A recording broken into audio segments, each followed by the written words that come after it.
So guys, tsapo-tsapo sa inyo lahat. Regarding pa rin to sa kasinungalingan ng tandang si Duterte. Panoorin natin to. Magandang gabi naman, June. Kung may blanco ay hindi mababalanse. Ito ang binigyan diin ni Senador Sherwin Gatchalian kaugnay ng Ito ang ano ko lang dyan i-reaction lang ho ng isang rutinaryong mamayang nilalang. Halimbawa, 13 trillion ang budget. Ilan ba budget? 6 trillion. Paano mabubuo yung 6 trillion kung may blanco? Gabobo mong tandang Duterte ka. Ha? Paano mabubuo? Kukwentahin nila yan eh. I-plus-plus nila. NIA, 1 million. DepEd, 2 million. DepEd, 5 billion. Ha? DPWH, 15 billion. Ha? Paano mabubuo yung 6 trillion kung blanco?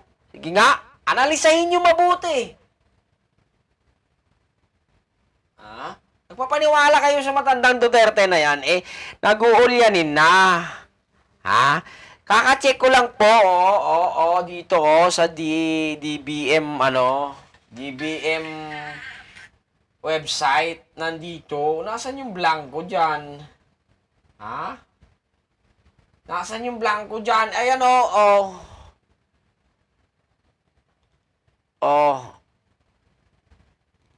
Mahina net ko, pucha. Nandito lang ho, ayan sa... Ayan, Teka lang, mamaya, papakita ko. Paano magkakaroon ng blanco doon? Lumang papel yung pinabasa mo sa mga tatanga-tangang supporter mo, digong! ano yung mga blank items sa Bicameral Conference Committee report para sa 2025 General Appropriations Act. 2025 GAA. Ayon kay Senador Gatchalian, hindi maaring may blanco sa BICAM report. Bobo Dahil mo! kung hindi, ay hindi rin magbabalanse ang budget. Tama! Kung may blanco dyan, paano mo bubuhin yung 6 trillion? Ha? Di kulang kung may blanco doon. 5 billion na lang dapat yun. 5 million na lang. 5 trillion na lang dapat yun. Napakahanghang mo talagang digong ka. Marami ka pa rin nauuto. Kabwisit. Na hindi pipirma ang chairman sa BICAM kung may blanco dito. Isa si Gatchalian sa miyembro ng BICAM at pumirma sa BICAM report. Ngunit paliwanag nito, depende sa pumipirma kung gusto nitong lagdaan ang bawat pahina ng naturang dokumento. So ako, ang binibigay sa akin yung front page. Saniniwala ko kay Gatchalian, Villanueva kaysa kay Digong. Yung special provisions, pagkapat kasi yung special provisions. So may staff rin ako na nagre-review lahat. Sinabi rin ng senador na nire-review o nire-repaso ng isa nilang team ang mga papeles na pinipirmahan niya. Sa akin and my team, wala kami nakitang blanco.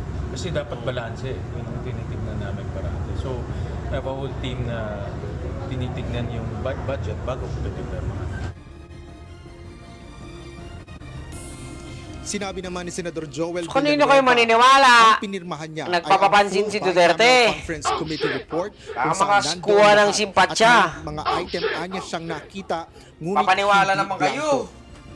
Kunwari kayong mga Pilipino. Hindi ko nakita whatsoever, no. Wala Pero, akong sa gana marami ng pa aking rin talaga pagkakaalam, wala akong naniniwala nakita. sa Lalo na Duterte when yan we were signing it, I was concerned of the Nakakainis. Senate reports. As I mentioned earlier, there are Dapat about sampa ng kaso 235,000 fake news. items. Load of So, fake news. May mga lump sum The pa load rin. of At, fake news. Para sa akin, since time Duterte. immemorial, I've been calling to break it down. Tandang para mas Duterte. makita natin. So kung meron mang lump sum, ibig sabihin, maaari o posible na merong isang item doon, meron lang total, pero hindi alam saan dadalhin.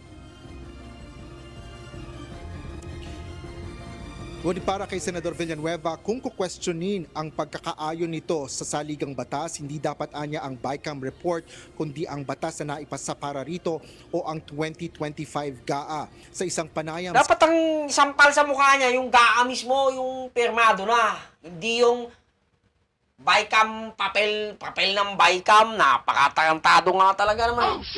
Lord of fake news.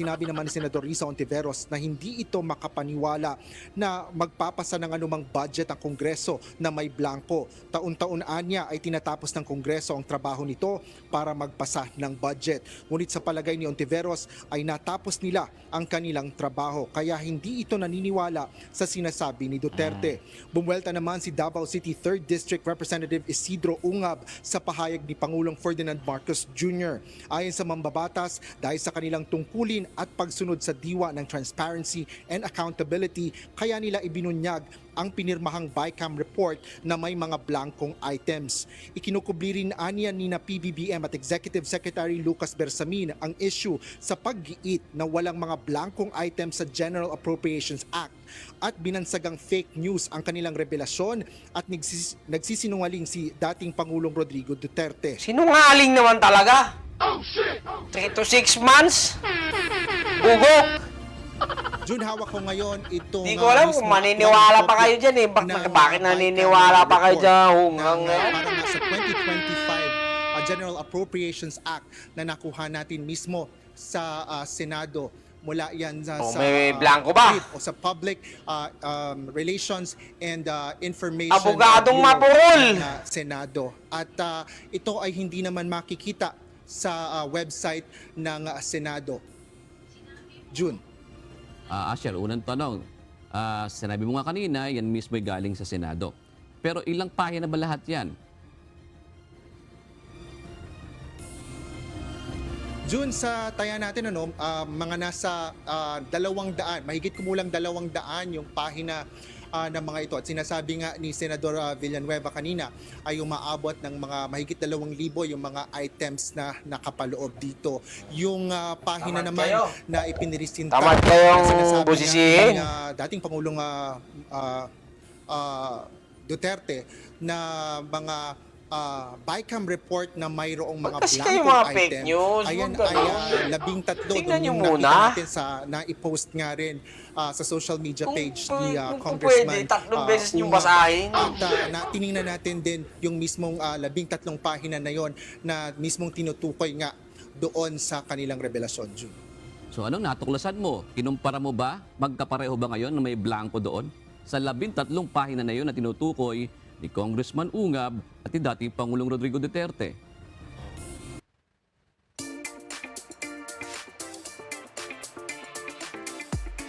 Mersa lang puta.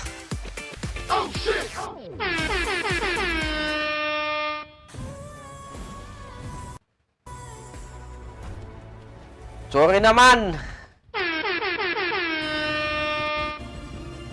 Dun sa nakita natin, dun sa mga dokumentong ipinisinta ni Congressman Ungab at doon sa dokumento nga na nakita natin na BICAM report mula sa Senado na andun yung mga blankong mga items o walang mga sulat. Ito yung mga yung panig nila Congressman Ungab ay hinighlight pa yung mga items na yan na mga blanko. At yun din yung mismong nakita natin, parehong mga dokumento na may mga blankong items na nakita tayo doon sa dokumento nang galing naman sa Senado. June.